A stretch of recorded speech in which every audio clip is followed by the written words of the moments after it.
सत श्री अकाल। टीवी 84 देख रहे सारे दर्शकों का स्वागत है। मैं हरप्रीत कौर ते बुलेटिन की शुरुआत करते हैं हैडलाइंस से नाल। केंद्र की मोदी सरकार का बड़ा फैसला, जम्मू कश्मीर हुण सूबा नहीं सगों केंद्र शासित सूबा बनिया। जम्मू कश्मीर तो धारा 370 हटाउण दे ऐलान तो बाद राष्ट्रपति ने भी दी सहमति।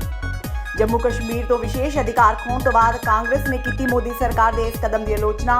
मुख्यमंत्री कैप्टन अमरिंदर सिंह ने सरकार के इस कदम को दस्या आप खुदरी कार्रवाई, कहा अज तक संविधान की इन्नी दुर्वरतों नहीं कदे किसी ने की।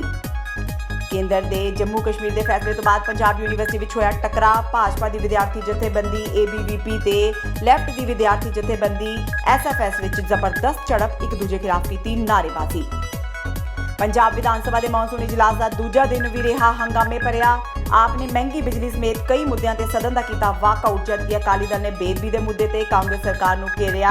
अकालियों ने भी किया वाकआउट। ते सिख जथेबंदियां 15 अगस्त को मनाउणगियां काला दिवस। CBI वालों क्लोजर रिपोर्ट का किया विरोध। भाई गुरदीप सिंह बठिंडा का सरकार ते वड्डा हमला। ते हुणे ने खबरां दा विस्तार।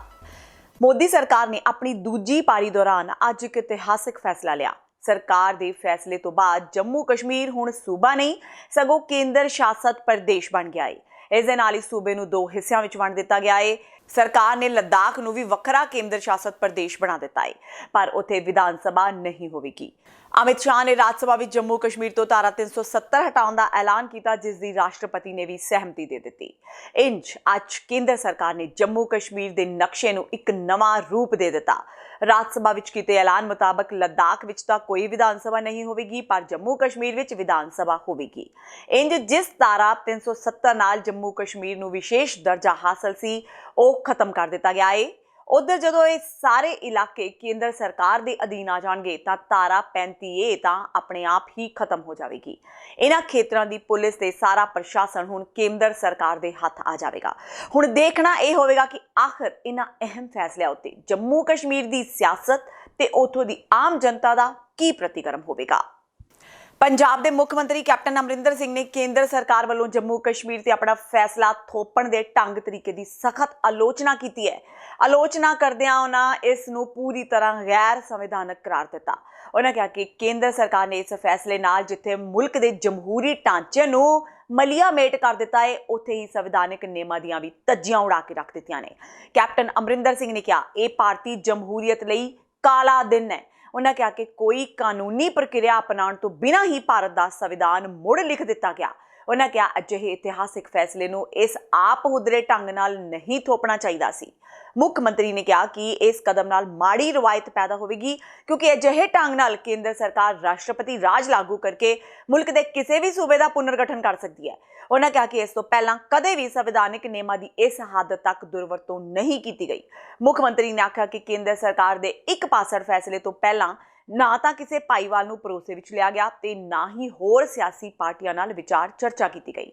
कैप्टन अमरिंदर सिंह ने कहा कि कौमी सुरक्षा ते सरोकार नाल जुड़े इस अहम मुद्दे ते सर्व सहमति बनाउण लई कोई यतन नहीं किया गया। उन्होंने कहा कि कश्मीर मुद्दे की संवेदनशीलता नूं मद्देनज़र रखदिआं इस बारे कोई फैसला बाकायदा जमहूरी ते कानूनी प्रक्रिया अपनाउण तो बाद लिया जाना चाहिए सी।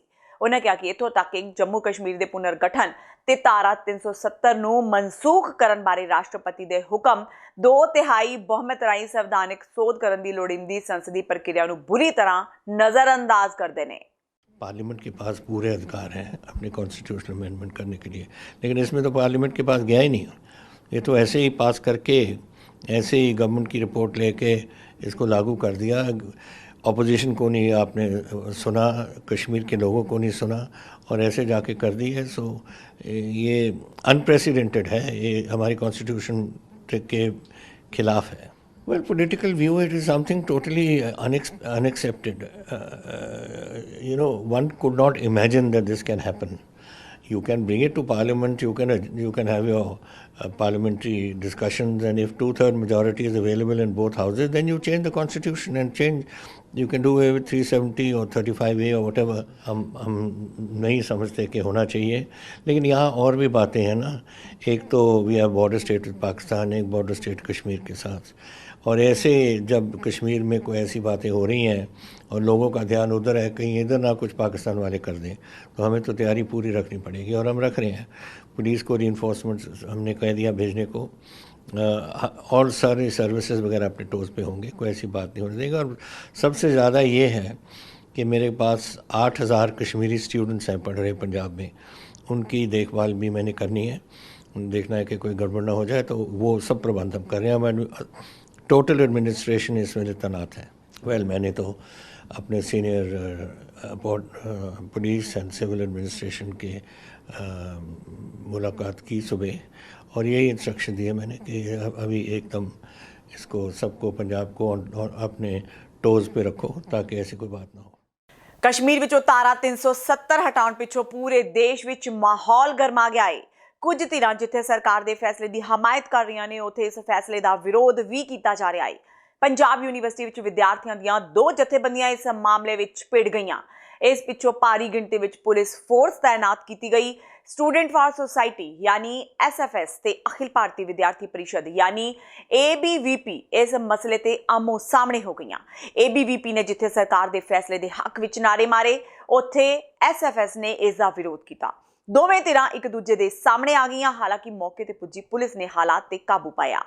SFS नाल जुड़े विद्यार्थी अजे भी स्टूडेंट सेंटर ते डटे हुए ने ते भाजपा ते RSS खिलाफ जम के नारेबाजी कर रहे हैं। SFS ਦੀ ਆਗੂ ਕਨੂਪ੍ਰਿਆ ਤੇ ABVP ਦੇ ਕੁਲਦੀਪ ਪੰਗਾਲ ਵਿਚਕਾਰ ਬਹਿਸ ਵੀ ਹੋਈ। ਅਕਾਲੀ ਦਲ ਯੂਨਾਈਟਿਡ ਨੇ ਵੀ ਕੇਂਦਰ ਸਰਕਾਰ ਦੇ ਇਸ ਫੈਸਲੇ ਦਾ ਜ਼ਬਰਦਸਤ ਵਿਰੋਧ ਕੀਤਾ ਹੈ। ਆਗੂਆਂ ਨੇ ਕਿਹਾ ਕਿ ਸਰਕਾਰ ਨੇ ਜੋ ਜੰਮੂ ਕਸ਼ਮੀਰ ਵਿੱਚ 370 ਤੇ 35A ਧਾਰਾ ਨੂੰ ਹਟਾਇਆ ਹੈ, ਸਿੱਖ ਜਥੇਬੰਦੀਆਂ ਇਸ ਦਾ ਵਿਰੋਧ ਕਰਦੀਆਂ ਨੇ। उन्होंने कहा कि केंद्र सरकार ते RSS देश के टुकड़े करना चाहदियां ने। इसलिए जम्मू कश्मीर विच जो अज केंद्र सरकार वालों फैसला लिया गया है कि धारा 370 ते 35A नूं हटा दिता गया है, इस तो माहौल खराब होवेगा, लड़ाई खेडेगा। इसलिए वो इसका विरोध करते हैं। उन्होंने कहा कि जम्मू कश्मीर विच तां धारा हटा दी गई है, पर हिमाचल ते राजस्थान विच अजिहा क्यों नहीं किया गया। जो जम्मू कश्मीर दे विच भी उत्थों दी खुदमुख्तियारी नूं खत्म किया जा रहा है, पंथक जथेबंदियां ਇਹਦੇ ਬਹੁਤ ਵਿਰੋਧ ਆ। ਅਸੀਂ ਸਮਝਦੇ ਹਾਂ ਕਿ ਦੇਸ਼ ਇੱਕ ਵਿਚਾਰਧਾਰਾ ਦਾ ਜਾਂ ਇੱਕ ਧਰਮ ਦਾ ਦੇਸ਼ ਨਹੀਂ, ਇਹ ਵੱਖ-ਵੱਖ ਕੌਮਾਂ ਦਾ, ਵੱਖ-ਵੱਖ ਭਾਸ਼ਾਵਾਂ ਦਾ, ਵੱਖ-ਵੱਖ ਸੱਭਿਆਚਾਰਾਂ ਦਾ ਇੱਕ ਗੁਲਦਸਤਾ ਹੈ। ਉਸ ਗੁਲਦਸਤੇ ਨੂੰ ਤੋੜਨ ਲਈ ਜਿਹੜੀ ਸੱਤਾ ਦੇ ਵਿੱਚ ਆ ਕੇ ਮੋਦੀ ਹੰਕਾਰ ਭਰਿਆ ਕਾਰਵਾਈ ਕਰ ਰਿਹਾ ਹੈ, ਇਹ ਦੇਸ਼ ਦੇ ਅਮਨ ਲਈ ਕੋਈ ਚੰਗੀ ਗੱਲ ਨਹੀਂ। ਵਿਰੋਧੀ ਪਾਰਟੀਆਂ ਵੀ ਜਿਵੇਂ ਆਵਾਜ਼ ਘੱਟ ਉਠਾ ਰਹੀਆਂ, ਉਹ ਵੀ ਦੁਖਦਾਈ ਹੈ। ਇਸੇ ਤਰ੍ਹਾਂ जो काले कानून है एक जमहूरी देश है। ਅਸੀਂ ਸਮਝਦੇ ਹਾਂ ਕਿ ਭਾਰਤੀ ਜਨਤਾ ਪਾਰਟੀ ਦੀ ਸਰਕਾਰ ਵੱਲੋਂ ਜਮਹੂਰੀਅਤ ਖਤਮ ਕੀਤੀ ਜਾ ਰਹੀ ਹੈ। ਔਰੰਗਜ਼ੇਬ ਤੇ ਹਿਟਲਰ ਦੇ ਰਾਹ ਦੇ ਉੱਤੇ ਮੋਦੀ ਤੁਰਿਆ। ਅਸੀਂ ਮਹਿਸੂਸ ਕਰਦੇ ਹਾਂ ਕਿ ਅੱਜ ਭਾਵੇਂ ਦੇਸ਼ ਦੇ ਕੁਝ ਬਹੁਤ ਗਿਣਤੀ ਭਾਈਚਾਰੇ ਦੇ ਲੋਕ ਇਹ ਸਮਝ ਰਹੇ ਹੈ ਕਿ ਮੋਦੀ ਬੜਾ ਵੱਡਾ ਕੰਮ ਕਰ ਰਿਹਾ ਹੈ, ਪਰ ਕਿਸੇ ਦੇਸ਼ ਦੀ ਜਮਹੂਰੀਅਤ ਨੂੰ, ਵੱਖ-ਵੱਖ ਸੱਭਿਆਚਾਰਾਂ ਨੂੰ ਖਤਮ ਕਰਨ ਨਾਲ ਦੇਸ਼ ਟੁੱਟ ਜਾਏਗਾ। उधर भाजपा प्रधान तरुण चुग ने केंद्र सरकार के इस फैसले का भरपूर स्वागत किया है। भंगड़ा पा जश्न मनाउंदियां भाजपा आगू चुग ने कहा कि मोदी सरकार का यह फैसला इतिहासक है ते इस नाल कश्मीर विच शांति स्थापित होगी। आज बड़ा इतिहासक फैसला है जिहदे अंदर भारत के प्रधानमंत्री श्री नरेंद्र मोदी के नेतृत्व के अंदर श्यामा प्रसाद मुखर्जी जी का जिहड़ा सपना सी अज पूरा होया। अमित शाह जी ने हिंदुस्तान की सदन के अंदर जिहड़े 5 वड्डे फैसलियां की घोषणा की है। देश गौरव दे विच झूम रहा, राष्ट्रवाद च झूम रहा। देश के अंदर खुशी की लहर है कि एडा महत्वपूर्ण, एडा इंपॉर्टेंट 5 फैसले जिस धारा 370 नूं तोड़ना, 35A का समाप्त करना, ये बड़े इतिहासक फैसले ने और असीं इहदा स्वागत करने और यह 5 दे पंच दे नाल अज पाकिस्तान की मानसिकता प्रस्त हुई। कांग्रेस ने कहा जी काला दिन मैं समझना दुखद है कि कैप्टन अमरिंदर सिंह वर्गे एक मुख्यमंत्री के मूँह चो यह गल निकलनी। उन्होंने कैप्टन साहब तुहानूं नेहरू का नहीं, तुहानूं अज पटेल का अनुसरण करना चाहिए। सरदार पटेल ने जिस तरह देश की 500 किन्ने रियासतों नूं देश च जोड़िया सी, उही काम अज मोदी जी ने किया, अमित शाह जी ने किया। तुहानूं उहदा स्वागत करना चाहिए। तुहानूं पटेल की कांग्रेस बनना चाहिए सी, ना कि फिर वही गलती दोहरानी चाहिए सी। अज मौका सी, इहदा स्वागत करके कांग्रेस अपनी गलती नूं क्षमा कर सकती सी, देश को क्षमा मंग सकती सी। इस गलती का समर्थन केंद्र वालों जम्मू कश्मीर नूं यूटी बनाउण दे फैसले तो बाद हिंदू संगठनां विच खुशी दी लहर दौड़ गई है। हालांकि कैप्टन अमरिंदर सिंह ने इस संबंधी पंजाब विच किसी भी तरह का जश्न मनाउण ते रोक लगा दी है, पर ਲੁਧਿਆਣਾ ਵਿੱਚ ਸ਼ਿਵ ਸੈਨਾ ਹਿੰਦੁਸਤਾਨ ਅੱਜ ਲੱਡੂ ਵੰਡ ਕੇ ਜਸ਼ਨ ਮਨਾ ਰਹੀ ਹੈ ਤੇ ਭਾਰਤ ਮਾਂ ਦੇ ਨਾਅਰੇ ਲਗਾਏ ਗਏ। ਭਾਰਤ ਮਾਂ ਦੇ ਨਾਅਰੇ ਲਗਾਉਣ ਤੋਂ ਬਾਅਦ ਸ਼ਿਵ ਸੈਨਾ ਹਿੰਦੁਸਤਾਨ ਦੇ ਆਗੂਆਂ ਨੇ ਕਿਹਾ ਕਿ ਸਰਕਾਰ ਦਾ ਇਹ ਫੈਸਲਾ ਦੇਸ਼ ਹਿੱਤ ਵਿੱਚ ਹੈ। ਇਸ ਨਾਲ ਵਪਾਰ ਤੇ ਆਰਥਿਕਤਾ ਨੂੰ ਹੋਰ ਵਧਾਵਾ ਮਿਲੇਗਾ। ਸ਼ਿਵ ਸੈਨਾ ਹਿੰਦੁਸਤਾਨ ਦੇ ਪੰਜਾਬ ਪ੍ਰਧਾਨ ਕ੍ਰਿਸ਼ਨ ਕੁਮਾਰ ਨੇ ਕਿਹਾ ਕਿ ਮੋਦੀ ਸਰਕਾਰ ਵੱਲੋਂ ਲਿਆ ਗਿਆ ਇਹ ਫੈਸਲਾ ਇੱਕ ਚੰਗਾ ਫੈਸਲਾ ਹੈ। ਇਸ ਨਾਲ ਦੇਸ਼ ਦੀ ਏਕਤਾ ਨੂੰ ਬਲ ਮਿਲੇਗਾ। ਕ੍ਰਿਸ਼ਨ ਕੁਮਾਰ ਨੇ ਇਸ ਮੌਕੇ ਲੱਡੂ ਵੰਡ ਕੇ ਖੁਸ਼ੀ ਮਨਾਈ। ਇਸ ਮੌਕੇ ਉਹਨਾਂ ਹੱਥਾਂ ਵਿੱਚ ਤਿਰੰਗੇ ਲਹਿਰਾਏ ਤੇ ਕਿਹਾ ਕਿ ਸ਼ਿਵ ਸੈਨਾ ਹਿੰਦੁਸਤਾਨ ਮੋਦੀ ਸਰਕਾਰ ਦੇ ਇਸ ਫੈਸਲੇ ਦਾ ਸਵਾਗਤ ਕਰਦੀ ਹੈ। ਕਰੋੜੋਂ ਦੇਸ਼ ਵਾਸੀਆਂ ਦੀ ਬਹੁਤ ਸਮੇਂ ਤੋਂ ਚੱਲੀ ਆ ਰਹੀ ਜਿਹੜੀ ਮੰਗ ਸੀ, ਜਿਹੜੀ ਆਸਥਾ ਸੀ, ਜਿਹੜੀ ਸੋਚ ਸੀ, ਉਸ ਨੂੰ ਕੇਂਦਰ ਸਰਕਾਰ ਨੇ, ਭਾਰਤ ਸਰਕਾਰ ਨੇ, ਪ੍ਰਧਾਨ ਮੰਤਰੀ ਮਾਨनीय ਸ਼੍ਰੀ ਨਰਿੰਦਰ ਮੋਦੀ ਜੀ, ਅਮਿਤ ਸ਼ਾਹ ਜੀ ਨੇ ਜਿਹੜਾ ਇਹ ਤੋਹਫਾ ਦਿੱਤਾ ਹੈ 370 ਔਰ 35 ਜਿਹੜੀ ਖਤਮ ਕੀਤੀ ਹੈ, ਉਸ ਦਾ ਪ੍ਰਸਤਾਵ ਪਾਰਿਤ ਕੀਤਾ ਹੈ। ਦੇਸ਼ ਰਿਣੀ ਰਹੇਗਾ ਇਹਨਾਂ ਵਾਸਤੇ ਔਰ ਬਹੁਤ ਵਧਾਈ ਦਿੰਦੇ ਹਾਂ ਅਸੀਂ ਭਾਰਤ ਸਰਕਾਰ ਨੂੰ ਇਸ ਵਾਸਤੇ ਕਿ ਜਿਨ੍ਹਾਂ ਨੇ ਵੱਡਾ ਉਪਰਾਲਾ ਕਰਕੇ ਜੰਮੂ ਕਸ਼ਮੀਰ ਨੂੰ ਸਥਿਰ ਕਰਨ ਦੀ ਕੋਸ਼ਿਸ਼ ਕੀਤੀ ਹੈ, ਜਿਸ ਦੇ ਵਿੱਚ ਆਤੰਕਵਾਦ ਆਪਣੇ ਚਰਮ ਤੇ ਹੈ। ਇਸ ਜਿਹੜਾ ਇਹਨਾਂ ਨੇ ਫੈਸਲਾ ਲਿਆ, ਇਸ ਫੈਸਲੇ ਦੇ ਨਾਲ ਆਤੰਕਵਾਦ ਨੂੰ ਵੀ ਠੱਲ ਪਏਗੀ, ਜਿਹੜਾ ਵਪਾਰ ਹੈ ਉਹ ਵੀ ਅੱਛੇ ਤਰੀਕੇ ਨਾਲ ਚੱਲੇਗਾ ਔਰ ਸ਼ਾਂਤੀ ਉੱਥੇ ਜਿਹੜੀ ਬਹਾਲ ਹੋਣ ਦੇ ਜਿਹੜੇ ਚਾਂਸ ਵੱਧ ਗਏ ਨੇ। ਔਰ ਮੈਂ ਇੱਕ ਗੱਲ ਇੱਥੋਂ ਜ਼ਰੂਰ ਕਹਿਣੀ ਚਾਹੁੰਦਾ, ਜਿਹੜੇ ਇਸ ਚੀਜ਼ ਦਾ ਵਿਰੋਧ ਕਰਦੇ ਆ, ਇਸ ਫੈਸਲੇ ਦਾ ਵਿਰੋਧ ਕਰਦੇ ਆ, ਉਹਨਾਂ ਦੀ ਅਸੀਂ ਸਖਤ ਨਿੰਦਾ ਕਰਦੇ ਆ। ਅਸੀਂ ਉਹਨਾਂ ਨੂੰ ਦੱਸਣਾ ਚਾਹੁੰਦੇ ਆ ਕਿ ਭਾਰਤ ਦੇ ਵਿੱਚ ਰਹਿ ਕੇ, ਭਾਰਤ ਦਾ ਖਾ ਕੇ ਤੁਸੀਂ ਇੱਥੇ ਦੇ ਫੈਸਲੇ ਦਾ ਵਿਰੋਧ ਕਰਦੇ ਹੋ, ਤੁਹਾਨੂੰ ਪਾਕਿਸਤਾਨ ਚਲੇ ਜਾਣਾ ਚਾਹੀਦਾ ਹੈ ਔਰ ਉਹਨਾਂ ਦੇ ਉੱਤੇ, ਲੋਕਾਂ ਦੇ ਉੱਤੇ ਦੇਸ਼ ਵਿਰੋਧ ਦਾ ਮੁਕੱਦਮਾ ਦਰਜ ਕਰਕੇ ਉਹਨਾਂ ਨੂੰ ਜੇਲ੍ਹਾਂ ਦੇ ਵਿੱਚ ਸੁੱਟ ਦੇਣਾ ਚਾਹੀਦਾ ਹੈ। ਸਾਰੀ ਟੀਮ ਵੱਲੋਂ ਅੱਜ ਲੱਡੂ ਵੰਡ ਕੇ ਔਰ ਤਿਰੰਗਾ ਝੰਡਾ ਲਹਿਰਾ ਕੇ, ਢੋਲ ਨਗਾੜੇ ਵਜਾ ਕੇ ਅੱਜ ਅਸੀਂ ਜਸ਼ਨ ਮਨਾ ਰਹੇ ਹਾਂ। ਅਸੀਂ ਖੁਸ਼ੀ ਵਿਅਕਤ ਕਰ ਰਹੇ ਹਾਂ ਔਰ ਸਾਡੀ ਪਾਰਟੀ, ਸਾਡੀ ਟੀਮ ਸਾਰੇ ਦੇਸ਼ ਵਾਸੀਆਂ ਨੂੰ ਔਰ ਭਾਰਤ ਸਰਕਾਰ ਨੂੰ ਵਧਾਈ ਦਿੰਦੇ ਹੋਏ ਇਸ ਦੇ ਉੱਤੇ ਅੱਜ ਅਸੀਂ ਜਸ਼ਨ ਮਨਾ ਰਹੇ ਹਾਂ। ਤੇ ਹੁਣ ਵੇਲਾ ਹੋ ਗਿਆ ਬ੍ਰੇਕ ਦਾ। ਬਾਕੀ ਦੀਆਂ ਖਬਰਾਂ ਇਸ ਬ੍ਰੇਕ ਤੋਂ ਬਾਅਦ।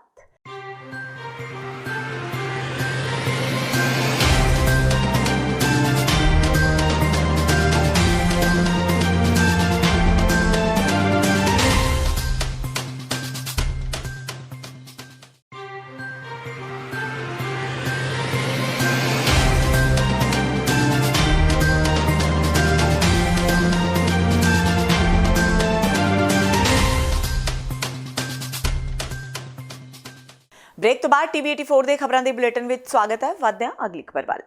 ਪੰਜਾਬ ਦੇ ਮੁੱਖ ਮੰਤਰੀ ਕੈਪਟਨ ਅਮਰਿੰਦਰ ਸਿੰਘ ਨੇ ਸੂਬੇ ਵਿੱਚ ਝੋਨੇ ਦੀ ਲਵਾਈ ਦੀ ਤਾਰੀਖ 20 ਜੂਨ ਤੋਂ ਬਦਲ ਕੇ 1 ਜੂਨ ਕੀਤੇ ਜਾਣ ਨੂੰ ਰੱਦ ਕਰ ਦਿੱਤਾ ਹੈ।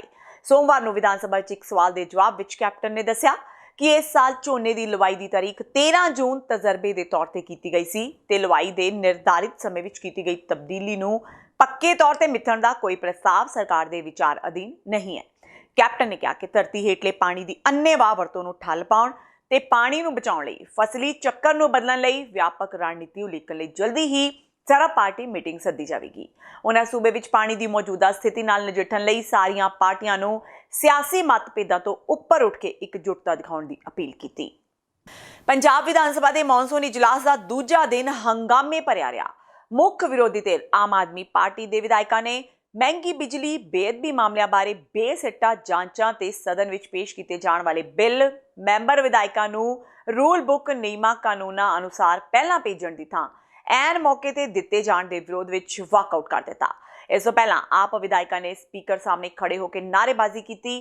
ਵਾਕਆਊਟ ਕਰਨ ਉਪਰੰਤ ਮੀਡੀਆ ਨੂੰ ਸੰਬੋਧਨ ਕਰਦਿਆਂ ਆਪ ਆਗੂਆਂ ਨੇ ਕਿਹਾ ਕਿ ਕੈਪਟਨ ਸਰਕਾਰ ਆਪਣੇ 2.5 ਸਾਲਾਂ ਦੇ ਕਾਰਜਕਾਲ ਦੌਰਾਨ ਹਰ ਮੁਹਾਜ਼ ਤੇ ਫੇਲ ਸਾਬਿਤ ਹੋਈ ਹੈ। ਉਹਨਾਂ ਕਿਹਾ ਕਿ ਬੇਅਦਬੀ ਮਾਮਲੇ ਤੇ 4 ਸਾਲਾਂ ਵਿੱਚ ਵੱਖ-ਵੱਖ ਵਿਸ਼ੇਸ਼ ਜਾਂਚ ਟੀਮਾਂ, ਜਸਟਿਸ ਰਣਜੀਤ ਸਿੰਘ ਕਮਿਸ਼ਨ ਸਮੇਤ ਵੱਖ-ਵੱਖ ਜੁਡੀਸ਼ੀਅਲ ਜਾਂਚਾਂ ਤੇ ਸੀਬੀਆਈ ਦੀ ਜਾਂਚ ਦੌਰਾਨ ਹੁਣ ਤੱਕ ਕੀ ਨਿਚੋੜ ਸਾਹਮਣੇ ਆਇਆ ਹੈ। ਸਰਕਾਰ ਇਸ ਬਾਰੇ ਵਾਈਟ ਪੇਪਰ ਜਾਰੀ ਕਰੇ। ਔਰ ਇਹਨਾਂ ਕੋਲਿਟੇਸ਼ਨਸ ਦੇ ਵਿੱਚ 2 ਕੋਲਿਟੇਸ਼ਨਸ ਜਿਹੜੀਆਂ ਪ੍ਰਮੁੱਖ ਤੌਰ ਦੇ ਉੱਪਰ ਮੈਂ ਆਪਣੇ ਵੱਲੋਂ ਦਿੱਤੀਆਂ ਸੀਗੀਆਂ। ਇੱਕ ਜੋ ਪਿਛਲੇ ਲੰਮੇ ਸਮੇਂ ਤੋਂ 8-10 ਸਾਲਾਂ ਤੋਂ ਬਿਜਲੀ ਮਾਫੀਆ ਜਿਹੜਾ ਚੱਲ ਰਿਹਾ ਹੈ ਪ੍ਰਾਈਵੇਟ 3 ਥਰਮਲ ਪਲਾਂਟਾਂ ਦੇ ਰੂਪ ਦੇ ਵਿੱਚ, ਜਿਹਦੇ ਨਾਲ ਤਕਰੀਬਨ 2800 ਕਰੋੜ ਰੁਪਏ ਜਿਹੜਾ ਉਹ ਹਰ ਸਾਲ ਉਹਨਾਂ 3 ਥਰਮਲ ਪਲਾਂਟਾਂ ਨੂੰ ਚਲਾ ਜਾਂਦਾ ਹੈ। ਕੈਪਟਨ ਅਮਰਿੰਦਰ ਸਿੰਘ ਔਰ ਸੁਨੀਲ ਜਾਖੜ, ਮਨਪ੍ਰੀਤ ਹੋਰਾਂ ਨੇ ਵਾਅਦਾ ਕੀਤਾ ਸੀਗਾ ਕਿ ਸਾਡੀ ਸਰਕਾਰ ਆਉਣ ਦੇ ਉੱਪਰ ਉਹਨਾਂ ਨੂੰ ਰਿਜੈਕਟ ਜਾਂ ਰਿਵਿਊ ਕੀਤਾ ਜਾਊਗਾ, ਪਰ ਇਸ ਤਰ੍ਹਾਂ ਪ੍ਰਤੀਤ ਹੁੰਦਾ ਹੈ ਕਿ ਜਿਹੜਾ ਕਮਿਸ਼ਨ, ਜਿਹੜੀ ਹਿੱਸੇਦਾਰੀ ਪਹਿਲਾਂ ਅਕਾਲੀਆਂ ਨੂੰ ਜਾਂਦੀ ਸੀਗੀ, ਉਹ ਹੁਣ ਕਾਂਗਰਸ ਦੇ ਮੁੱਖ ਮੰਤਰੀ ਤੇ ਮੰਤਰੀਆਂ ਨੂੰ ਜਾਣ ਲੱਗ ਗਈ ਹੈ। ਇਸੇ ਕਰਕੇ 2.5 ਸਾਲ ਹੋ ਗਏ ਨੇ। ਅੱਜ ਲੁੱਟ ਹੈ ਜਿਹੜੀ ਉਸੇ ਤਰੀਕੇ ਨਾਲ ਪੰਜਾਬ ਦੇ ਖਜ਼ਾਨੇ ਦੀ ਜਾਰੀ ਹੈ। 25 ਸਾਲ ਦੇ ਐਗਰੀਮੈਂਟ ਨੇ ਔਰ 70,000 ਕਰੋੜ ਹੈ ਜਿਹੜਾ ਉਹ ਪੰਜਾਬ ਦੇ ਲੋਕਾਂ ਦੀਆਂ ਜੇਬਾਂ ਦੇ ਵਿੱਚੋਂ ਲੁੱਟ ਕੇ ਉਹਨਾਂ ਦਾ ਚੰਮ ਲਾ ਕੇ 3 ਪ੍ਰਾਈਵੇਟ ਥਰਮਲ ਪਲਾਂਟਾਂ ਨੂੰ ਇਹ ਸਰਕਾਰ ਦੇਣ ਜਾ ਰਹੀ ਹੈ। ਪਿਛਲੇ ਸੈਸ਼ਨ ਦੌਰਾਨ ਵੀ ਇਸ ਸੈਸ਼ਨ ਦੌਰਾਨ ਵੀ ਅਸੀਂ ਕਾਲ ਅਟੈਂਸ਼ਨ ਮੋਸ਼ਨ ਲਈ ਰਿਜੈਕਟ ਕਰ ਦਿੱਤੀ, ਐਡਜਰਨਮੈਂਟ ਮੋਸ਼ਨ ਲਾਇਆ ਰਿਜੈਕਟ ਕਰ ਦਿੱਤਾ। ਸੋ ਇਹਦੇ ਅਗੇਂਸਟ ਅਸੀਂ ਅੱਜ ਵਾਕਆਊਟ ਕੀਤਾ। ਔਰ ਇਸ ਤੋਂ ਇਲਾਵਾ ਅਕਾਲੀ ਦਲ ਨੇ ਵੀ ਬੇਅਦਬੀ ਦੇ ਮੁੱਦੇ ਤੇ ਵਾਕਆਊਟ ਕੀਤਾ। ਅਕਾਲੀਆਂ ਨੇ ਕਿਹਾ ਕਿ ਕਾਂਗਰਸ ਸਰਕਾਰ ਬੇਅਦਬੀ ਦੇ ਮੁੱਦੇ ਤੇ ਬਹਿਸ ਕਰਨ ਤੋਂ ਭੱਜ ਰਹੀ ਹੈ। ਇਸ ਦੇ ਨਾਲ ਹੀ ਉਹਨਾਂ ਕਿਹਾ ਕਿ ਬੇਅਦਬੀ ਮਾਮਲਿਆਂ ਦੀ ਜਾਂਚ ਸੁਪਰੀਮ ਕੋਰਟ ਦੀ ਦੇਖਰੇਖ ਵਿੱਚ ਹੋਣੀ ਚਾਹੀਦੀ ਹੈ। ਕੰਮ ਰੋਕੂ ਮਤਾ ਰੱਦ ਕੀਤੇ ਜਾਣ ਤੋਂ ਬਾਅਦ ਅਕਾਲੀਆਂ ਨੇ ਵਾਕਆਊਟ ਕਰ ਦਿੱਤਾ। ਬਿਕਰਮ ਸਿੰਘ ਮਜੀਠੀਆ ਨੇ ਕਿਹਾ ਕਿ ਕਾਂਗਰਸ ਤੇ ਆਪ ਫਿਕਸਡ ਮੈਚ ਖੇਡ ਰਹੀਆਂ ਨੇ। ਕੋ ਸਰਕਾਰ ਆਪਣੀ ਜ਼ਿੰਮੇਵਾਰੀ ਤੋਂ ਭੱਜ ਗਈ ਹੈ। ਸਰਕਾਰ ਕੋਲ ਕੋਈ ਜਵਾਬ ਨਹੀਂ ਹੈ ਤੇ ਸਪਸ਼ਟ ਹੋ ਗਿਆ। ਲੋਕਾਂ ਦੀ ਖਜ਼ਾਨੇ ਦੀ ਲੁੱਟ ਹੋ ਰਹੀ ਹੈ। ਰੋਜ਼ 70 ਤੋਂ 80 ਲੱਖ ਰੁਪਈਆ ਇੱਕ ਸੈਸ਼ਨ ਲਈ ਲੱਗਦਾ ਹੈ। ਔਰ ਜੇ ਸੈਸ਼ਨ ਬੁਲਾਉਣਾ ਹੈ ਤੇ ਕੋਈ ਮੁੱਦਾ ਡਿਸਕਸ ਵੀ ਨਹੀਂ ਕਰਨ ਦੇਣਾ ਜਸਟ ਬਿਕੋਜ਼ ਤੁਸੀਂ 80 ਦੇ ਨੰਬਰ 'ਚ ਹੋ, ਤੁਹਾਡੀ ਬਰੂਟ ਮੈਜੋਰਿਟੀ ਹੈ, ਉਹ ਇੱਥੇ ਤਾਂ ਨਹੀਂ ਹੋਊਗੇ ਡਿਸਕਸ, ਮਗਰ ਸੱਥਾਂ ਤੋਂ ਤਾਂ ਨਹੀਂ ਰੋਕਣੇ ਡਿਸਕਸ਼ਨ ਤੋਂ। ਔਰ ਵੱਡੀ ਗੱਲ ਅਸੀਂ ਅੱਜ ਅਡਜਰਨਮੈਂਟ ਮੋਸ਼ਨ ਲੈ ਕੇ ਆਏ ਹਾਂ ਔਰ ਆਸ ਕਰਾਂਗੇ, ਉਮੀਦ ਕਰਾਂਗੇ ਕਿ ਸ੍ਰੀ ਗੁਰੂ ਗ੍ਰੰਥ ਸਾਹਿਬ ਮਹਾਰਾਜ ਤੋਂ ਉੱਚੇ ਤੇ ਉਹ ਤੋਂ ਪਵਿੱਤਰ ਮੁੱਦਾ ਕੋਈ ਨਹੀਂ ਹੋ ਸਕਦਾ। ਉਸ ਦੇ ਬਾਰੇ ਅਸੀਂ ਐਡਜਰਨਮੈਂਟ ਮੋਸ਼ਨ ਲੈ ਕੇ ਆਏ ਹਾਂ ਕਿ ਉਹਦੀ ਸੁਪਰੀਮ ਕੋਰਟ ਤੋਂ ਜਾਂਚ ਹੋਵੇ। ਔਰ ਮੈਂ ਆਸ ਕਰੂੰਗਾ, ਉਮੀਦ ਕਰੂੰਗਾ ਕਿ ਸਰਕਾਰ ਇਹਦੇ ਤੇ ਸਿਆਸਤ ਬੰਦ ਕਰਨ ਤੇ ਇਸ ਐਡਜਰਨਮੈਂਟ ਮੋਸ਼ਨ ਨੂੰ ਐਕਸੈਪਟ ਕਰਦੇ ਹੋਏ ਸਾਰੇ ਕੰਮ ਰੋਕਦਿਆਂ ਹੋਇਆ, ਕਿਉਂਕਿ ਇਹ ਤੋਂ ਜ਼ਰੂਰ ਤੇ ਗੰਭੀਰ ਮੁੱਦਾ ਕੋਈ ਨਹੀਂ। ਹਰ ਭਾਵਨਾ, ਹਰ ਇੱਕ ਗੁਰੂ ਨਾਨਕ ਨਾਮ ਲੇਵਾ ਦੀ ਇਹਦੇ ਨਾਲ ਜੁੜੀ ਹੈ ਔਰ ਇਹ ਤੋਂ ਅੱਜ ਸਪਸ਼ਟ ਹੋ ਜਾਊਗਾ ਕਿ ਸਰਕਾਰ ਦੀ ਮਨਸ਼ਾ ਕੀ ਹੈ, ਸਰਕਾਰ ਦੀ ਪ੍ਰੋਗਰਾਮ ਕੀ ਹੈ। ਸੀਬੀਆਈ ਦੁਆਰਾ ਬੇਅਦਬੀ ਦੇ ਮਾਮਲੇ ਵਿੱਚ ਕੋਰਟ ਵਿੱਚ ਜੋ ਆਪਣੀ ਕਲੋਜ਼ਰ ਰਿਪੋਰਟ ਪੇਸ਼ ਕੀਤੀ ਗਈ ਹੈ, ਉਸ ਦੇ ਵਿਰੋਧ ਵਿੱਚ ਅੱਜ ਸਿੱਖ ਜਥੇਬੰਦੀਆਂ ਵੱਲੋਂ ਬਠਿੰਡਾ ਵਿੱਚ ਪ੍ਰੈਸ ਕਾਨਫਰੰਸ ਕੀਤੀ ਗਈ। ਸਿੱਖ ਜਥੇਬੰਦੀਆਂ ਨੇ ਆਉਣ ਵਾਲੇ ਦਿਨਾਂ ਵਿੱਚ ਸੀਬੀਆਈ ਤੇ ਪੰਜਾਬ ਸਰਕਾਰ ਵਿਰੁੱਧ ਅੰਦੋਲਨ ਛੇੜਨ ਦਾ ਐਲਾਨ ਕੀਤਾ। ਅਕਾਲੀ ਦਲ ਯੂਨਾਈਟਿਡ ਦੇ ਆਗੂ ਭਾਈ ਗੁਰਦੀਪ ਸਿੰਘ ਬਠਿੰਡਾ ਨੇ ਕਿਹਾ ਕਿ 15 ਅਗਸਤ ਆਜ਼ਾਦੀ ਦਿਨ ਦੇ ਮੌਕੇ ਤੇ ਸਿੱਖ ਜਥੇਬੰਦੀਆਂ ਵੱਲੋਂ ਕਾਲਾ ਦਿਨ ਮਨਾਉਣ ਦਾ ਐਲਾਨ ਕੀਤਾ ਗਿਆ ਹੈ। ਸਾਰੇ ਸਿੱਖ ਜਥੇਬੰਦੀਆਂ ਪੂਰੇ ਪੰਜਾਬ ਭਰ ਵਿੱਚ ਆਜ਼ਾਦੀ ਦਿਨ ਦੇ ਮੌਕੇ ਹੱਥਾਂ ਵਿੱਚ ਕਾਲੇ ਝੰਡੇ ਲੈ ਕੇ ਕਾਲਾ ਦਿਵਸ ਮਨਾਉਣਗੇ। ਅਕਾਲੀ ਦਲ ਅੰਮ੍ਰਿਤਸਰ ਯੂਨਾਈਟਿਡ ਅਕਾਲੀ ਦਲ ਤੇ ਦਲ ਖਾਲਸਾ ਵੱਲੋਂ 15 ਅਗਸਤ ਨੂੰ ਪੰਜਾਬ ਭਰ ਦੇ ਵਿੱਚ ਰੋਸ ਪ੍ਰੋਗਰਾਮ ਕਰਨ ਦਾ ਐਲਾਨ ਕਰਨ ਦੇ ਬਾਰੇ 'ਚ ਤੁਹਾਨੂੰ ਸਾਰਿਆਂ ਨੂੰ ਖੇਚਲ ਦਿੱਤੀ ਗਈ। ਰੋਸ ਪ੍ਰਗਟ ਕਰਨ ਦਾ ਕਾਰਨ ਸ੍ਰੀ ਗੁਰੂ ਗ੍ਰੰਥ ਸਾਹਿਬ ਮਹਾਰਾਜ ਦੀ ਬੇਅਦਬੀ ਹੋਈ। ਦੋਸ਼ੀ ਕਹਿ ਰਹੇ ਆ ਅਦਾਲਤ ਦੇ ਵਿੱਚ ਵੀ ਅਸੀਂ ਬੇਅਦਬੀ ਕੀਤੀ ਆ, ਇਕਬਾਲ ਕਰ ਰਹੇ। ਪੰਜਾਬ ਦੀ ਪੁਲਿਸ ਹੈ ਜਿਹੜੀ ਉਹ ਕਹਿ ਰਹੀ ਹੈ ਵੀ ਹਾਂ ਇਹਨਾਂ ਨੇ ਕੀਤੀ ਹੈ। SIT ਜਿਹੜੀ ਬਣੀ ਹੈ ਉਹ ਕਹਿ ਰਹੀ ਹੈ ਵੀ ਡੇਰੇ ਵਾਲਿਆਂ ਵੱਲੋਂ 6 ਕਰੋੜ ਰੁਪਈਆ ਆਇਆ। ਪਰ government of India the agency ਤੇ ਕੈਪਟਨ ਅਮਰਿੰਦਰ ਸਿੰਘ ਤੇ ਸੁਖਬੀਰ ਸਿੰਘ ਬਾਦਲ ਤਿੰਨੇ ਰਲ ਕੇ ਅਸੀਂ ਸਮਝਦੇ ਹਾਂ ਕਿ ਜਿਸ ਤਰ੍ਹਾਂ ਸ੍ਰੀ ਗੁਰੂ ਗ੍ਰੰਥ ਸਾਹਿਬ ਮਹਾਰਾਜ ਦੀ ਬੇਅਦਬੀ ਦੇ ਕੇਸ ਨੂੰ ਰੋੜਿਆ ਜਾ ਰਿਹਾ ਹੈ, ਇਹ ਦਰਬਾਰ ਸਾਹਿਬ ਦੇ ਹਮਲੇ ਦੇ ਬਰਾਬਰ ਦੀ ਇੱਕ ਹੋਰ ਬੇਇਨਸਾਫੀ ਕੀਤੀ ਜਾ ਰਹੀ ਹੈ। ਕਿਉਂਕਿ ਗੁਰੂ ਗ੍ਰੰਥ ਸਾਹਿਬ ਮਹਾਰਾਜ ਨੂੰ ਗਲੀਆਂ 'ਚ ਰੋੜਨ ਵਾਲਿਆਂ ਨੂੰ ਕਲੀਨ ਚਿੱਟ ਦੇ ਦੇਣੀ ਤੇ ਦੋਸ਼ੀ ਕਹਿੰਦੇ ਅਸੀਂ ਕੀਤਾ ਤੇ ਇਹ ਤੋਂ ਵੱਡੀ ਕੋਈ ਬੇਇਨਸਾਫੀ ਨਹੀਂ। ਜਲੰਧਰ ਦੇ PAP ਚੌਂਕ ਤੇ ਭਾਰਤੀ ਹਵਾਈ ਫੌਜ ਵਿੱਚ ਭਰਤੀ ਲਈ ਇਕੱਠੇ ਹੋਏ ਨੌਜਵਾਨਾਂ ਉੱਤੇ ਅੱਜ ਅਚਾਨਕ ਕੰਧ ਡਿੱਗ ਪਈ ਤੇ ਉੱਪਰੋਂ ਬਿਜਲੀ ਦੀਆਂ ਹਾਈ ਵੋਲਟੇਜ ਤਾਰਾਂ ਵੀ ਡਿੱਗ ਪਈਆਂ, ਜਿਸ ਨਾਲ ਉਹਨਾਂ ਨੂੰ ਕਰੰਟ ਵੀ ਲੱਗਾ। ਕਰੰਟ ਨਾਲ 1 ਦਰਜਨ ਤੋਂ ਵੱਧ ਨੌਜਵਾਨ ਝੁਲਸ ਗਏ। ਇਸ ਵੇਲੇ ਉਹ ਹਸਪਤਾਲ ਵਿੱਚ ਜ਼ੇਰੇ ਇਲਾਜ ਨੇ। ਦਰਅਸਲ ਜਦੋਂ ਇਹ ਕੰਧ ਡਿੱਗੀ ਤਾਂ ਨੌਜਵਾਨ ਸੁੱਤੇ ਪਏ ਸਨ। ਇਸ ਨੂੰ ਸਥਾਨਕ ਪ੍ਰਸ਼ਾਸਨ ਦੀ ਕਥਿਤ ਲਾਪਰਵਾਹੀ ਮੰਨਿਆ ਜਾ ਰਿਹਾ ਹੈ। ਮੀਂਹ ਕਾਰਨ ਇਹ ਕੰਧ ਗਿੱਲੀ ਸੀ ਤੇ ਇਸ ਦੀਆਂ ਜੜ੍ਹਾਂ ਵਿੱਚ ਪਾਣੀ ਭਰ ਗਿਆ ਸੀ। ਪ੍ਰਸ਼ਾਸਨ ਵੱਲੋਂ ਭਰਤੀ ਲਈ ਆਏ ਨੌਜਵਾਨਾਂ ਦੇ ਠਹਿਰਨ ਦਾ ਕੋਈ ਇੰਤਜ਼ਾਮ ਨਹੀਂ ਕੀਤਾ ਗਿਆ ਸੀ। ਇਸੇ ਲਈ ਸੰਭਾਵੀ ਉਮੀਦਵਾਰ ਸੜਕਾਂ ਤੇ ਰਾਤਾਂ ਬਿਤਾਉਣ ਲਈ ਮਜਬੂਰ ਹੋ ਗਏ।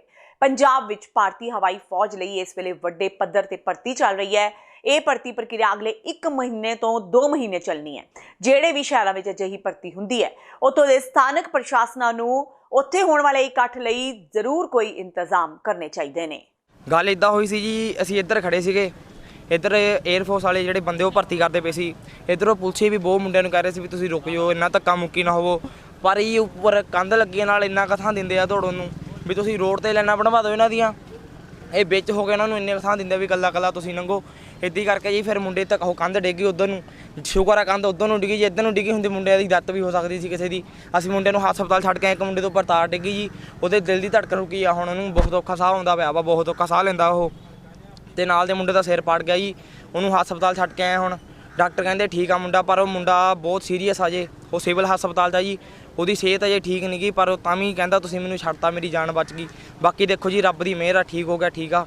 ਨਹੀਂ ਤਾਂ ਹੁਣ ਅਗਲੀ ਵਾਰੀ ਇਦਾਂ ਹੋਣਾ ਚਾਹੀਦਾ ਵੀ ਭਰਤੀ ਵੀ ਇਹਨਾਂ ਨੂੰ ਰੋਡ 'ਤੇ ਲਾਈਨਾਂ ਬਣਵਾਉਣੀਆਂ ਚਾਹੀਦੀਆਂ ਨੇ ਵੀ ਕਿਸੇ ਦਾ ਨੁਕਸਾਨ ਨਾ ਹੋਵੇ। ਪਹਿਲੀ ਗੱਲ ਜੀ, ਇਹਨਾਂ ਨੇ ਕਰੰਟ ਨਹੀਂ ਬੰਦ ਕੀਤਾ, ਸ਼ੁਕਰ ਕਰੋ। ਪਹਿਲੀ ਗੱਲ, ਕਰੰਟ ਨਹੀਂ ਬੰਦ ਕੀਤਾ ਇਹਨਾਂ ਨੇ। ਜੇ ਕਰੰਟ ਵਾਲੀਆਂ ਤਾਰਾਂ ਮੁੰਡੇ ਤੋਂ ਉੱਪਰ ਡਿੱਗੀਆਂ ਨੇ ਕਿਸੇ ਦੇ ਜੀ, ਅਸੀਂ ਹਸਪਤਾਲ ਜਾ ਕੇ ਆਏ, ਮੁੰਡੇ ਦੇ ਅੱਧੇ ਹੱਥ ਪੈਰ ਨਹੀਂ ਕੰਮ ਕਰਦੇ, ਕਿਸੇ ਦਾ ਸਿਰ ਪਾੜ ਗਿਆ ਜੀ, ਕਿਸੇ ਨੂੰ ਕੁਛ ਹੋ ਗਿਆ। ਬਸ ਆਹੀ ਆ ਜੀ, ਆਹੀ ਸਰਕਾਰ ਮੂਹਰੇ ਬੇਨਤੀ ਕਰਦੇ ਆ ਅੱਗੇ ਤੋਂ ਵੀ ਰਹਿਣ ਸਹਿਣ ਦਾ ਇੰਤਜ਼ਾਮ ਜੀ ਕੁਛ ਨਹੀਂ ਕੀਤਾ ਗਿਆ ਇੱਥੇ। ਇਹ ਬਸ ਇੱਦੀ ਲਾਈਨਾਂ, ਰਾਤ ਦੇ ਮੁੰਡੇ ਭੁੱਖੇ ਪਿਆਸੇ ਆਏ ਹੋਏ ਆ ਇੱਥੇ, ਕੋਈ ਪਾਣੀ ਦਾ ਕੋਈ ਚਾਹ ਦਾ ਕੁਛ ਨਹੀਂ ਅਰੇਂਜਮੈਂਟ ਜੀ। ਮੁੰਡੇ ਆਪਣੇ ਘਰੋਂ ਖਾ ਕੇ ਆਏ, ਕੋਈ ਕੱਲ੍ਹ ਦਾ ਕੋਈ ਪਰਸੋਂ ਦਾ ਆਇਆ ਹੋਇਆ ਵਾ।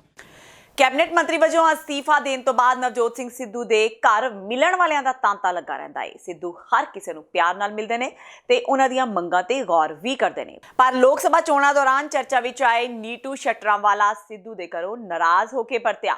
ਨੀਟੂ ਦਾ ਕਹਿਣਾ ਹੈ ਕਿ ਉਹ ਬੜੇ ਚਾਅ ਨਾਲ ਸਿੱਧੂ ਨੂੰ ਮਿਲਣ ਗਿਆ, ਪਰ ਸਿੱਧੂ ਬਸ ਕੁਝ ਹੀ ਮਿੰਟ ਉਹਨਾਂ ਨੂੰ ਮਿਲੇ। ਉਹ ਕੁਝ ਮੁੱਦੇ ਲੈ ਕੇ ਆਏ ਸਨ, ਪਰ ਸਿੱਧੂ ਨੇ ਉਹਨਾਂ ਦੀ ਗੱਲ ਅਣਸੁਣੀ ਕਰ ਦਿੱਤੀ। ਉਹਨਾਂ ਇਹ ਵੀ ਕਿਹਾ ਕਿ ਉਹ ਸਵੇਰੇ 9 ਵਜੇ ਦੇ ਬੈਠੇ ਸਨ ਤੇ ਬੜੀ ਆਸ ਨਾਲ ਆਏ। ਉਹਨਾਂ ਕਿਹਾ ਕਿ ਹੁਣ ਅਰਵਿੰਦ ਕੇਜਰੀਵਾਲ ਵਰਗੇ ਆਗੂਆਂ ਦੀ ਲੋੜ ਹੈ। ਹੁਣ ਅਗਲੀ ਵਾਰ ਚੋਣਾਂ ਵਿੱਚ ਆਮ ਲੋਕਾਂ ਵਿੱਚੋਂ ਹੀ ਲੋਕ ਸਿਆਸਤ ਵਿੱਚ ਆਉਣਗੇ ਤੇ ਲੋਕ ਮਸਲਿਆਂ ਦੀ ਗੱਲ ਕਰਨਗੇ। ਸਰ, ਅੱਜ ਸਿੱਧੂ ਸਾਹਿਬ ਨਾਲ ਮਿਲੇ ਆਪਾਂ 9 ਵਜੇ ਲੈ ਕੇ 9 ਵਜੇ ਇੱਥੇ ਬੈਠੇ ਆ ਕੇ, ਤੇ ਕੁਛ ਸਾਡੀਆਂ ਗੱਲਾਂ ਸੀਗੀਆਂ ਕਿ ਜਿਹੜੇ ਸਿੱਧੂ ਸਾਹਿਬ ਨਾਲ ਆਪਾਂ ਕਰ ਸਕੀਏ, ਪਰ ਸਮੇਂ ਦੀ ਨਿਜਾਕਤ ਨੇ ਸਾਨੂੰ ਟਾਈਮ ਨਹੀਂ ਦਿੱਤਾ ਤੇ ਉਹ ਟਾਈਮ ਨਹੀਂ ਮਿਲਿਆ ਤੇ ਉਹਦੇ ਕਰਕੇ ਸਾਨੂੰ ਆਪਣੀ ਗੱਲ 1 ਸੈਕਿੰਡ ਦੇ ਵਿੱਚ ਹੀ ਖ਼ਤਮ ਕਰਨੀ ਪਈ। ਬੜਾ ਦੁੱਖ ਲੱਗਾ ਕਿ ਅਸੀਂ ਜਲੰਧਰੋਂ ਆਏ ਜੀ ਤੇ ਲੋਕੀ ਬੜੇ ਪਰੇਸ਼ਾਨ ਆ, ਕਾਰੋਬਾਰ ਬੜੇ ਲੋਕਾਂ ਦੇ ਰੁਕੇ ਪਏ। ਅਸੀਂ ਕਾਰੋਬਾਰ ਵਾਸਤੇ ਵੀ ਔਰ ਜਿਹੜੇ ਇੱਕ ਟੀਮ ਆਈ ਇੱਥੇ ਬੱਚੇ ਚੁੱਕਣ ਦੀ, ਉਹਨਾਂ ਵਾਸਤੇ ਵੀ ਕੁਝ ਕਹਿਣਾ ਆਏ ਸੀਗੇ, ਪਰ ਉਹਨਾਂ ਨੇ ਸਾਡੀ ਗੱਲ ਅਣਸੁਣੀ ਜੀ ਰਹਿ ਗਈ, ਵਿੱਚ ਸਾਡੀ ਅਧੂਰੀ ਗੱਲ ਹੀ ਰਹਿ ਗਈ ਹੈ। ਜਿੱਦਾਂ ਕਿ ਸੁਪਨਾ ਬੰਦੇ ਦਾ ਅਧੂਰਾ ਰਹਿੰਦਾ, ਇਸੇ ਤਰੀਕੇ ਨਾਲ ਸਾਡੀ ਗੱਲ ਵੀ ਅਧੂਰੀ ਰਹਿ ਚੁੱਕੀ ਹੈ ਜੀ। ਹਜੇ ਨਹੀਂ ਸਰ ਮੰਨਦਾ ਮੈਂ, ਜਦ ਤੱਕ ਦੇਖੋ ਕੁਬਰ ਵਿਜੇ ਪ੍ਰਤਾਪ ਸਿੰਘ ਵਰਗੇ ਬੰਦੇ ਜਦ ਤੱਕ ਫੀਲਡ ਵਿੱਚ ਨਹੀਂ ਆਉਂਦੇ, ਜਦ ਤੱਕ ਸਾਡੇ ਵਰਗੇ ਇਮਾਨਦਾਰ ਬੰਦੇ ਜਿੱਦਾਂ ਕੇਸਰੀਵਾਲ ਸੀਗਾ ਆ, ਇੱਦਾਂ ਦੇ ਬੰਦੇ ਸਾਨੂੰ ਚਾਹੀਦੇ ਆ ਕਿ ਜਿਹੜੇ ਕੰਮ ਕਰ ਸਕਣ, ਜਿਹੜੇ ਰਿਕਸ਼ਾ ਚਲਾਉਣ ਵਾਲੇ ਸਾਡੇ ਮਤਲਬ ਕਿ MLA ਹੋਣ, ਕਾਉਂਸਲਰ ਹੋਣ, ਇੱਦਾਂ ਦੇ ਬੰਦੇ ਹੋਣ, ਗਰੀਬ ਕਰੈਕਸ਼ਨ ਦੇ ਹੋਣ, ਜਿਨ੍ਹਾਂ ਨੇ ਕੰਮ ਕਰਨਾ, ਦਿਨ ਰਾਤ ਦੌੜ ਕੇ ਕੰਮ ਕਰਨ। ਉਹਨਾਂ ਦਾ ਸਾਨੂੰ ਫਾਇਦਾ ਨਹੀਂ ਹੈਗਾ। ਜਿਨ੍ਹਾਂ ਨੇ ਇੱਕ ਟਾਈਮ ਦੇ ਕੇ ਵੀ ਟਾਈਮ ਦੀ ਕਦਰ ਨਹੀਂ ਕਰਨੀ, ਉਸ ਬੰਦੇ ਨੂੰ ਲੀਡਰ ਬਣਾਉਣ ਦਾ ਸਾਨੂੰ ਕੋਈ ਫਾਇਦਾ ਨਹੀਂ ਹੈਗਾ। ਅੱਜ ਸੂਬੇ ਭਰ ਵਿੱਚ ਬਿਜਲੀ ਰੇਟਾਂ ਨੂੰ ਲੈ ਕੇ ਕਿਸਾਨ ਸੜਕਾਂ ਤੇ ਉਤਰ ਆਏ। ਕਿਸਾਨਾਂ ਨੇ ਬਿਜਲੀ ਦਫ਼ਤਰਾਂ ਦਾ ਘਿਰਾਓ ਕਰਦਿਆਂ ਕੈਪਟਨ ਸਰਕਾਰ ਤੇ ਵਾਅਦਾ ਖਿਲਾਫੀ ਦਾ ਦੋਸ਼ ਲਗਾਇਆ। ਉਹਨਾਂ ਸਰਕਾਰ ਤੇ ਬਿਜਲੀ ਮਹਿਕਮੇ ਖਿਲਾਫ ਨਾਅਰੇਬਾਜ਼ੀ ਕਰਦਿਆਂ ਦੋਸ਼ ਲਗਾਇਆ ਕਿ ਕੈਪਟਨ ਨੇ ਚੋਣਾਂ ਦੌਰਾਨ ਸਸਤੀ ਬਿਜਲੀ ਦੇਣ ਦਾ ਵਾਅਦਾ ਕੀਤਾ ਸੀ, ਪਰ ਅੱਜ ਪੂਰੇ ਦੇਸ਼ ਵਿੱਚ ਸਭ ਤੋਂ ਮਹਿੰਗੀ ਬਿਜਲੀ ਪੰਜਾਬ ਵਿੱਚ ਵਿਕ ਰਹੀ ਹੈ। ਪ੍ਰਦਰਸ਼ਨਕਾਰੀਆਂ ਨੇ ਮੰਗ ਕੀਤੀ ਕਿ ਨਾ ਸਿਰਫ ਪਹਿਲੀ ਬਾਦਲ ਸਰਕਾਰ ਵੱਲੋਂ ਕੀਤੇ ਗਏ ਗਲਤ ਬਿਜਲੀ ਸਮਝੌਤੇ ਰੱਦ ਕੀਤੇ ਜਾਣ, ਸਗੋਂ ਖੇਤੀ ਸੈਕਟਰ ਲਈ ਨਿਰਵਿਘਨ ਬਿਜਲੀ ਵੀ ਦਿੱਤੀ ਜਾਵੇ। ਇਹ ਸਾਡੀਆਂ ਮੰਗਾਂ ਵਾ ਕਿ ਜਿਹੜੇ 2003 ਐਕਟ ਆ ਉਹ ਰੱਦ ਕੀਤਾ ਜਾਵੇ। ਜਿਹੜੀ ਮੋਦੀ ਸਰਕਾਰ ਹੁਣ 2018 ਬਿਜਲੀ ਐਕਟ ਦੀ ਤਜਵੀਜ਼ ਲਿਆ ਰਹੀ ਆ, ਉਹ ਰੱਦ ਕੀਤੀ ਜਾਵੇ। ਜਿਹੜੀ ਬਿਜਲੀ ਆ ਉਹ 1 ਰੁਪਏ ਯੂਨਿਟ ਕੀਤੀ ਜਾਵੇ ਤੇ ਜਿਹੜੇ ਪਿਛਲੀ ਕਾਲੀ ਭਾਜਪਾ ਸਰਕਾਰ ਨੇ ਜਿਹੜੇ ਸਮਝੌਤੇ ਕੀਤੇ ਆ ਬਿਜਲੀ ਕੰਪਨੀਆਂ ਨਾਲ, ਰਾਜਪੁਰਾ ਤੇ ਆਪਣਾ ਤਲਵੰਡੀ ਸਾਬੋ ਤੇ ਗੋਂਦਵਾਲ ਥਰਮਲ ਪਲਾਂਟਾਂ ਪ੍ਰਾਈਵੇਟ ਨਾਲ, ਉਹ ਸਮਝੌਤੇ ਰੱਦ ਕੀਤੇ ਜਾਣ, ਕਿਉਂਕਿ 2700 ਕਰੋੜ ਰੁਪਈਆ ਪ੍ਰਤੀ ਸਾਲ ਤੇ 70,000 ਕਰੋੜ 5 ਸਾਲਾਂ 'ਚ ਇਹਨਾਂ ਦੇਣਾ ਕੀਤਾ ਆ। ਉਹਦੇ ਨਾਲ ਸਾਡੇ ਖਪਤਕਾਰਾਂ ਦੇ ਭਾਰ ਵੱਧ ਰਿਹਾ। ਕੈਪਟਨ ਸਾਹਿਬ ਆਂਦੇ ਜਦੋਂ ਮੇਰੀ ਸਰਕਾਰ ਆਈ ਮੈਂ ਸਮਝੌਤੇ ਰੱਦ ਕਰੂੰਗਾ, ਪਰ ਉਹ ਉਸੇ ਤਰ੍ਹਾਂ ਜਿਸ ਤਰ੍ਹਾਂ ਉਹ ਦੇ ਰਹੇ 2700 ਕਰੋੜ ਰੁਪਇਆ ਪਲੰਟੀ, ਉਸ ਤਰ੍ਹਾਂ ਇਹ ਵੀ ਦੇ ਰਹੇ ਆ। ਉਹ ਸਮਝੌਤੇ ਰੱਦ ਕੀਤੇ ਜਾਣ। ਜਿਹੜੇ ਜੁਰਮਾਨੇ ਪਾਏ ਆ ਸਾਡੇ ਕਿਸਾਨਾਂ ਮਜ਼ਦੂਰਾਂ ਨੂੰ 2003 ਐਕਟ ਰਾਹੀਂ ਕਰੋੜਾਂ ਰੁਪਏ ਦੇ ਜੁਰਮਾਨੇ ਪੈ ਚੁੱਕੇ ਹੁਣ ਤੱਕ, ਉਹ ਜੁਰਮਾਨੇ ਜਿਹੜੇ ਆ ਰੱਦ ਕੀਤੇ ਜਾਣ। ਤੇ ਜੇਕਰ ਇਹਨਾਂ ਨੇ ਸਾਡੀ ਇਹ ਟਾਲ ਮਟੋਲ ਕੀਤਾ, ਇਹ ਜਿੰਨੇ ਸਾਡੇ ਮਸਲੇ ਆ ਪੰਜਾਬ ਸਰਕਾਰ ਨਾਲ ਸੰਬੰਧ ਲਿਆ, ਬਿਜਲੀ ਮੰਤਰੀ ਨਾਲ ਸੰਬੰਧਿਤ ਆ, ਉਹ ਬਿਜਲੀ ਮੰਤਰੀ ਨਾਲ ਗੱਲ ਕਰਨ, ਗੱਲਬਾਤ ਦਾ ਕੋਈ ਉਹਨਾਂ ਨਾਲ ਸੋਲੂਸ਼ਨ ਕੱਢੇ। ਨਹੀਂ ਤਾਂ ਅਸੀਂ 2 ਵਜੇ ਆਪਣੇ ਆਗੂਆਂ ਦੀ ਮੀਟਿੰਗ ਲਾ ਕੇ ਅਗਲੇ ਸਖਤ ਐਕਸ਼ਨ ਦਾ ਐਲਾਨ ਕਰਾਂਗੇ। ਉਹਦੀ ਜ਼ਿੰਮੇਵਾਰੀ ਪੰਜਾਬ ਦੀ ਸਰਕਾਰ ਹੋਵੇਗੀ। ਬਹੁਜਨ ਸਮਾਜ ਪਾਰਟੀ ਵੱਲੋਂ ਰਿਜ਼ਰਵ ਕੈਟਾਗਰੀ ਦੇ ਵਿਦਿਆਰਥੀਆਂ ਲਈ PCS ਦੇ ਮੌਕੇ ਘੱਟ ਕਰਨ, ਪੋਸਟ ਮੈਟ੍ਰਿਕ ਸਕਾਲਰਸ਼ਿਪ ਸਕੀਮ ਦੇ ਪੈਸੇ ਰਿਲੀਜ਼ ਨਾ ਹੋਣ, ਪੰਜਾਬ ਸਰਕਾਰ ਦੁਆਰਾ ਚੋਣਾਂ ਦੌਰਾਨ ਕੀਤੇ ਗਏ ਵਾਅਦਿਆਂ ਨੂੰ ਪੂਰਾ ਨਾ ਕਰਨ ਜਿਹੇ ਮੁੱਦਿਆਂ ਨੂੰ ਲੈ ਕੇ ਅੱਜ ਨਵਾਂ ਸ਼ਹਿਰ ਦੇ ਬੱਸ ਅੱਡੇ ਤੋਂ ਅੰਬੇਦਕਰ ਚੌਂਕ ਤੱਕ ਪ੍ਰਦਰਸ਼ਨ ਕੀਤਾ ਗਿਆ, ਜਿਸ ਵਿੱਚ ਬਹੁਜਨ ਸਮਾਜ ਪਾਰਟੀ ਦੇ ਸਾਰੇ ਮੈਂਬਰਾਂ ਨੇ ਸਰਕਾਰ ਖਿਲਾਫ ਜੰਮ ਕੇ ਨਾਅਰੇਬਾਜ਼ੀ ਕੀਤੀ ਤੇ ਰੋਸ ਮਾਰਚ ਕੱਢਿਆ। ਇਹ ਮਾਰਚ ਅੰਬੇਦਕਰ ਚੌਕ ਤੋਂ ਸ਼ੁਰੂ ਹੋ ਕੇ ਚੰਡੀਗੜ੍ਹ ਚੌਕ ਤੋਂ ਹੁੰਦਾ ਹੋਇਆ DC ਦਫ਼ਤਰ ਤੱਕ ਪੁੱਜਾ। ਇਸ ਮੌਕੇ ਮੁੱਖ ਮੰਤਰੀ ਦਾ ਪੁਤਲਾ ਫੂਕਿਆ ਗਿਆ। ਇਸ ਮੌਕੇ ਉਹਨਾਂ ਜੰਮ ਕੇ ਸਰਕਾਰ ਖਿਲਾਫ ਨਾਅਰੇਬਾਜ਼ੀ ਕੀਤੀ। ਔਰ ਪੋਸਟ ਮੈਟ੍ਰਿਕ ਸਕਾਲਰਸ਼ਿਪ ਲਾਗੂ ਕਰਾਉਣ ਲਈ ਮੁਲਾਜ਼ਮਾਂ ਦੇ ਵੱਧ ਰਹੀਆਂ ਵਧੀਕੀਆਂ ਲਈ ਔਰ ਜ਼ਿਲ੍ਹਾ ਪ੍ਰਸ਼ਾਸਨ ਵੱਲੋਂ ਜ਼ਿਲ੍ਹੇ ਦੀਆਂ ਸਾਰੀਆਂ ਪੰਚਾਇਤਾਂ ਨੂੰ ਜਿਹੜੀਆਂ ਬਸਪਾ ਦੀਆਂ ਹਮਾਇਤੀ ਪੰਚਾਇਤਾਂ ਆ, ਜਿਹੜੀਆਂ ਦਲਿਤ ਪੰਚਾਇਤਾਂ, ਉਹਨਾਂ ਨੂੰ ਤੰਗ ਪਰੇਸ਼ਾਨ ਕਰਕੇ ਸਰਕਾਰ ਵੱਲੋਂ ਉਹਨਾਂ ਨੂੰ ਤੰਗ ਕੀਤਾ ਜਾ ਰਿਹਾ। ਔਰ ਨਵਾਂ ਸ਼ਹਿਰ ਦੀ ਪੁਲਿਸ ਪ੍ਰਸ਼ਾਸਨ ਵੱਲੋਂ ਵੀ ਗਰੀਬ ਲੋਕਾਂ ਨੂੰ ਧੱਕੇ ਦੇ ਨਾਲ ਜਿਹੜਾ ਉਹ ਪਰੇਸ਼ਾਨ ਕੀਤਾ ਜਾ ਰਿਹਾ ਹੈ। ਔਰ ਨਵਾਂ ਸ਼ਹਿਰ ਦੇ ਅੰਦਰ ਜਿਹੜਾ ਕੂੜੇ ਦਾ ਡੰਪ ਹੈ, ਉਹਨੂੰ ਕਾਫੀ ਲੰਮੇ ਸਮੇਂ ਤੋਂ ਨਵਾਂ ਸ਼ਹਿਰ ਦੇ ਲੋਕਾਂ ਦੀ ਮੰਗ ਹੈ ਕਿ ਉਹਨੂੰ ਬਾਹਰ ਕੀਤਾ ਜਾਵੇ। ਉਸ ਦੇ ਨਾਲ ਨਵਾਂ ਸ਼ਹਿਰ ਦੇ ਲੋਕ ਬਿਮਾਰ ਹੋ ਸਕਦੇ ਆ, ਉਸ ਨੂੰ ਵੀ ਬਾਹਰ ਨਹੀਂ ਕੱਢਿਆ ਜਾ ਰਿਹਾ। ਇਹਨਾਂ ਗੱਲਾਂ ਨੂੰ ਲੈ ਕੇ ਅੱਜ ਮਾਨਯੋਗ ਡਿਪਟੀ ਕਮਿਸ਼ਨਰ ਨੂੰ ਗਵਰਨਰ ਨੂੰ ਡਿਪਟੀ ਕਮਿਸ਼ਨਰ ਰਾਹੀਂ ਮੰਗ ਪੱਤਰ ਦੇਣ ਲਈ ਸਾਰੇ ਜ਼ਿਲ੍ਹੇ ਦੇ ਆਗੂ ਸਾਹਿਬਾਨ, ਵਰਕਰ ਸਾਹਿਬਾਨ ਔਰ ਬੂਥਾਂ ਦੇ ਜ਼ਿਲ੍ਹਿਆਂ ਦੇ ਸਮੁੱਚੇ ਪ੍ਰਧਾਨ ਸਾਹਿਬਾਨ, ਵਿਧਾਨ ਸਭਾ ਦੇ ਆਗੂ ਸਾਹਿਬਾਨ ਅੱਜ ਪਹੁੰਚੇ ਆ। ਅੱਜ ਤੋਂ ਰੋਸ ਮਾਰਚ ਕਰਕੇ ਮਾਨਯੋਗ ਜਿਹੜਾ ਗਵਰਨਰ ਨੂੰ ਡਿਪਟੀ ਕਮਿਸ਼ਨਰ ਰਾਹੀਂ ਮੰਗ ਪੱਤਰ ਦੇਣ ਲਈ ਆਪਾਂ ਚਾਲੇ ਪਾਵਾਂਗੇ। ਤੇ ਇਹ ਸਨ ਹੁਣ ਤੱਕ ਦੀਆਂ ਖਬਰਾਂ। ਜਾਂਦੇ ਇੱਕ ਵਾਰ ਫੇਰ ਨਜ਼ਰ ਮਾਰਦੇ ਹਾਂ ਮੁੱਖ ਖਬਰਾਂ ਤੇ। ਕੇਂਦਰ ਦੀ ਮੋਦੀ ਸਰਕਾਰ ਦਾ ਵੱਡਾ ਫੈਸਲਾ, ਜੰਮੂ ਕਸ਼ਮੀਰ ਹੁਣ ਸੂਬਾ ਨਹੀਂ ਸਗੋਂ ਕੇਂਦਰ ਸ਼ਾਸਤ ਸੂਬਾ ਬਣਿਆ। ਜੰਮੂ ਕਸ਼ਮੀਰ ਤੋਂ ਧਾਰਾ 370 ਹਟਾਉਣ ਦੇ ਐਲਾਨ ਤੋਂ ਬਾਅਦ ਰਾਸ਼ਟਰਪਤੀ ਨੇ ਵੀ ਦਿੱਤੀ ਸਹਿਮਤੀ। ਜੰਮੂ ਕਸ਼ਮੀਰ ਤੋਂ ਵਿਸ਼ੇਸ਼ ਅਧਿਕਾਰ ਖੋਣ ਤੋਂ ਬਾਅਦ ਕਾਂਗਰਸ ਨੇ ਕੀਤੀ ਮੋਦੀ ਸਰਕਾਰ ਦੇ ਇਸ ਕਦਮ ਦੀ ਆਲੋਚਨਾ। ਮੁੱਖ ਮੰਤਰੀ ਕੈਪਟਨ ਅਮਰਿੰਦਰ ਸਿੰਘ ਨੇ ਸਰਕਾਰ ਦੇ ਇਸ ਕਦਮ ਨੂੰ ਦੱਸਿਆ ਆਪ ਹੁਦਰੀ ਕਾਰਵਾਈ, ਕਿਹਾ ਅੱਜ ਤੱਕ ਸੰਵਿਧਾਨ ਦੀ ਇੰਨੀ ਦੁਰਵਰਤੋਂ ਨਹੀਂ ਕਦੇ ਕਿਸੇ ਨੇ ਕੀਤੀ। ਕੇਂਦਰ ਦੇ ਜੰਮੂ ਕਸ਼ਮੀਰ ਦੇ ਫੈਸਲੇ ਤੋਂ ਬਾਅਦ ਪੰਜਾਬ ਯੂਨੀਵਰਸਿਟੀ ਵਿੱਚ ਹੋਇਆ ਟਕਰਾਅ। ਭਾਜਪਾ ਦੀ ਵਿਦਿਆਰਥੀ ਜਥੇਬੰਦੀ ABVP ਤੇ ਲੈਫਟ ਦੀ ਵਿਦਿਆਰਥੀ ਜਥੇਬੰਦੀ SFS ਵਿੱਚ ਜ਼ਬਰਦਸਤ ਝੜਪ, ਇੱਕ ਦੂਜੇ ਖਿਲਾਫ ਕੀਤੀ ਨਾਅਰੇਬਾਜ਼ੀ। ਪੰਜਾਬ ਵਿਧਾਨ ਸਭਾ ਦੇ ਮੌਨਸੂਨ ਇਜਲਾਸ ਦਾ ਦੂਜਾ ਦਿਨ ਵੀ ਰਿਹਾ ਹੰਗਾਮੇ ਭਰਿਆ। ਆਪ ਨੇ ਮਹਿੰਗੀ ਬਿਜਲੀ ਸਮੇਤ ਕਈ ਮੁੱਦਿਆਂ ਤੇ ਸਦਨ ਦਾ ਕੀਤਾ ਵਾਕਆਊਟ, ਜਦਕਿ ਅਕਾਲੀ ਦਲ ਨੇ ਬੇਦਬੀ ਦੇ ਮੁੱਦੇ ਤੇ ਕਾਂਗਰਸ ਸਰਕਾਰ ਨੂੰ ਘੇਰਿਆ। ਅਕਾਲੀਆਂ ਨੇ ਵੀ ਕੀਤਾ ਵਾਕਆਊਟ। ਤੇ ਸਿੱਖ ਜਥੇਬੰਦੀਆਂ 15 ਅਗਸਤ ਨੂੰ ਮਨਾਉਣਗੀਆਂ ਕਾਲਾ ਦਿਵਸ। CBI ਵੱਲੋਂ ਕਲੋਜ਼ਰ ਰਿਪੋਰਟ ਦਾ ਕੀਤਾ ਵਿਰੋਧ। ਭਾਈ ਗੁਰਦੀਪ ਸਿੰਘ ਬਠਿੰਡਾ ਦਾ ਸਰਕਾਰ ਤੇ ਵੱਡਾ ਹਮਲਾ। ਇਸ ਦੇ ਨਾਲ ਹੀ TV 84 ਦਾ ਖਬਰਾਂ ਦਾ ਇਹ ਬੁਲੇਟਿਨ ਖਤਮ ਹੁੰਦਾ ਹੈ। ਮੈਨੂੰ ਹਰਪ੍ਰੀਤ ਕੌਰ ਨੂੰ ਦਿਓ ਇਜਾਜ਼ਤ। ਸਤਿ ਸ਼੍ਰੀ ਅਕਾਲ।